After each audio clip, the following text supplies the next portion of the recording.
I was always the odd one out at family dinners. While my cousins talked about law school and med school, I talked about color theory, storytelling, and user experience.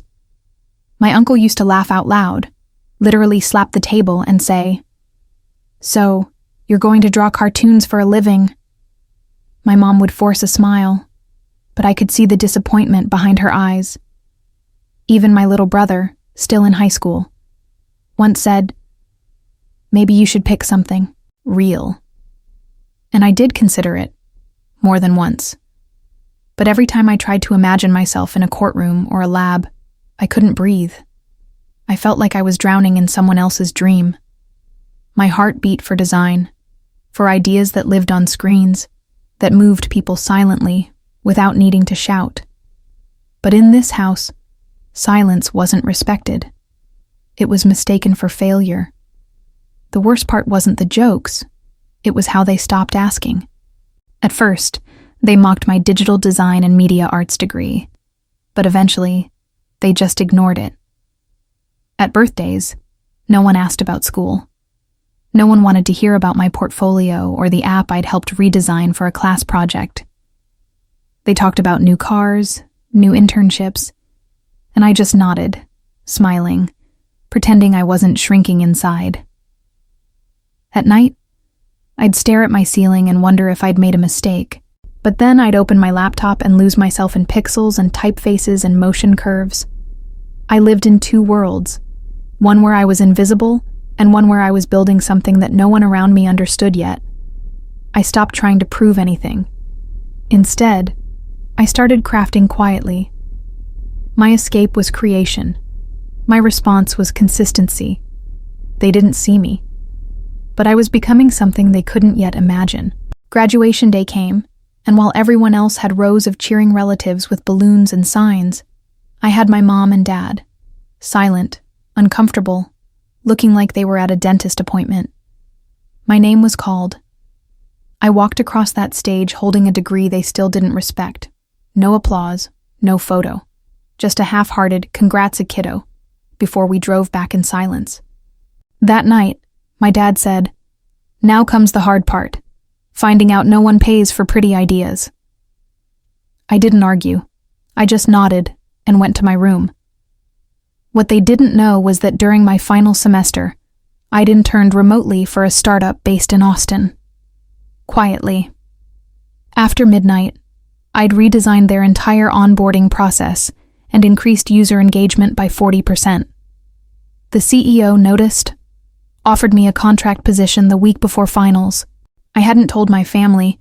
I wanted to show them, but not yet. The silence was still mine to keep.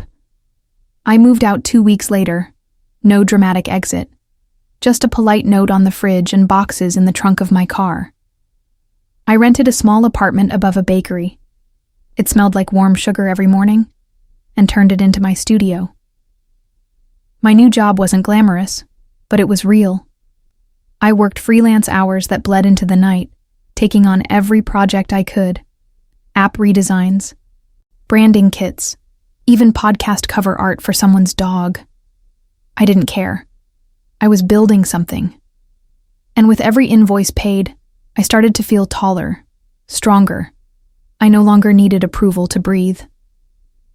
One night, as I walked past the bakery window, I caught my reflection. I didn't look like the invisible girl anymore. My eyes were steady. My posture had changed. I was becoming the woman they never thought I'd be, because they never tried to see her. The breakthrough didn't come with a bang. It came with a quiet email on a rainy Wednesday. A major e-commerce company, one I'd admired for years, had seen my work through a client's referral. They needed a full UX overhaul for their mobile platform. It was a 6-month contract, with benefits, with a check that made my breath catch. I stared at the screen for minutes, rereading the offer like it might vanish. I thought about calling my mom, about finally hearing her say, "I'm proud of you." But the silence between us had grown roots. Instead, I accepted the job, made tea, and went back to work. I didn't scream. I smiled, because I knew, deep down, this was just the beginning. I was no longer chasing validation. I was building equity, quiet power. The kind they'd never understand until it showed up wearing results. A few months into the contract, my bank account looked different. I wasn't rich, but I was stable, safe.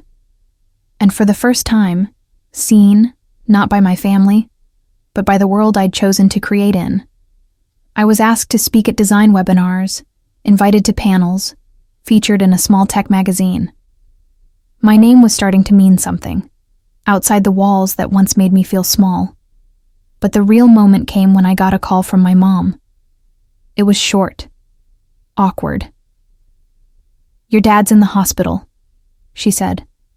"He's fine, but the bills are piling up. The mortgage, we're behind." I felt it, that old ache to be useful, to prove I was worth something. I wanted to scream, "Now you call me? Now I matter?" But I didn't. Instead, I said, "I'll help." Not because they deserved it, but because I was no longer doing things to be seen. I was doing them because I could.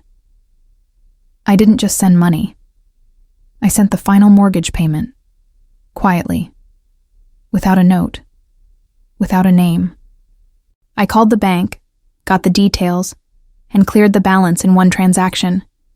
It felt surreal. This house, the same one where I was dismissed, diminished, and mocked, now stood because of the degree they called useless. Days later, I got another call. This time from my brother. His voice cracked. Did you pay off the house?" I didn't answer right away. I just breathed. Then I said, "Does it matter?" There was a pause. A silence heavy with realization. He whispered, "Thank you." That night, I sat in my tiny apartment, the same tea steaming beside me, and let the truth settle. I hadn't just paid off a mortgage. I'd paid off years of doubt, of exclusion, of biting my tongue while they laughed. But I never wanted revenge. I wanted freedom. And now, I owned it. The following weekend, they invited me over for dinner. First time in years. I walked through that familiar door with unfamiliar energy. No one laughed at my job. No one asked if I was still doing that artsy stuff. Instead, they asked about my clients, my projects, my schedule. It felt odd, like stepping into a play where all the lines had changed. My uncle even raised a glass and said, "Turns out, creativity does pay." There was no apology, no acknowledgement of the years they spent belittling me. But I didn't need it. I watched them pretend like they'd always believed in me, and I let them, because their approval had lost its weight. I didn't need them to rewrite the past. I had already rewritten my future. And as I sat there, smiling politely, I realized I hadn't just become successful. I'd become untouchable, not in arrogance, but in peace. My father pulled me aside after dessert. His hands, once so certain, fidgeted with his coffee spoon. "I know we gave you a hard time," he said quietly, not quite meeting my eyes. "I just didn't want you to struggle." I nodded. There were 1,000 things I could have said, about how struggle shaped me, about how their doubt burned more than any failed project ever did. But I didn't. I simply replied, "I'm not struggling anymore." That was the truth. He nodded slowly, like it took effort to swallow that reality, that his daughter, the one with the useless major, was now the one holding the safety net. There were no grand speeches, no emotional embraces, just a silent recognition that the balance had shifted, and that I had never needed their permission to succeed, only the strength to keep going, even when no one believed I could. The irony, my degree had never been the problem. It was their imagination that was limited, not my potential. They couldn't see value in something they didn't understand, so they called it foolish. But the world had changed, and I had changed with it, while they clung to old definitions of success, suits, titles, prestige. I'd built something fluid, modern, impactful. My designs had helped thousands navigate apps, understand services, connect with brands in meaningful ways. I'd quietly left fingerprints on things they used every day without knowing, and that was enough for me. I no longer needed my name in their mouths or my story corrected at the dinner table. I had already told it, through pixels, platforms, and progress. And now, when they introduced me, they said, "She's the one who saved the house, not the designer, not the dreamer, the one who delivered." They finally saw me, but I had already seen myself. I wish I could say things changed overnight after that. But they didn't. My parents still didn't fully understand what I did. They still referred to my job as something with computers when friends asked. And that was okay, because I had stopped needing to be understood in their language. I'd learned to fluently speak my own. Every project I touched became a quiet rebellion against their doubt. Every paycheck, a love letter to the version of me that once cried herself to sleep, wondering if she'd made a mistake. I kept my head down, not in shame, but in focus. Because while they were adjusting to my reality, I was already building the next chapter, a creative agency, my own team, my own rules. I wasn't just surviving anymore. I was designing a life I didn't need to escape from. And that was the real success. The day the agency launched, I didn't invite them. Not out of bitterness, but because this moment wasn't for validation. It was for the girl who used to shrink at family dinners. For the woman who turned whispers of doubt into blueprints. I stood in our small rented office, sunlight pouring through the windows, and watched my team set up laptops, whiteboards, and hopes. We weren't big, not yet, but we were bold, and every piece of that agency carried my fingerprint, the logo, the color palette, the mission. It all came from a girl who was once called too soft and too idealistic. And now, brands were lining up for our perspective, the same perspective they once mocked. I didn't need a ribbon cutting or applause, just the silence of that moment, the deep, full silence of knowing I had built something real, something lasting. And this time, the silence didn't hurt. It healed.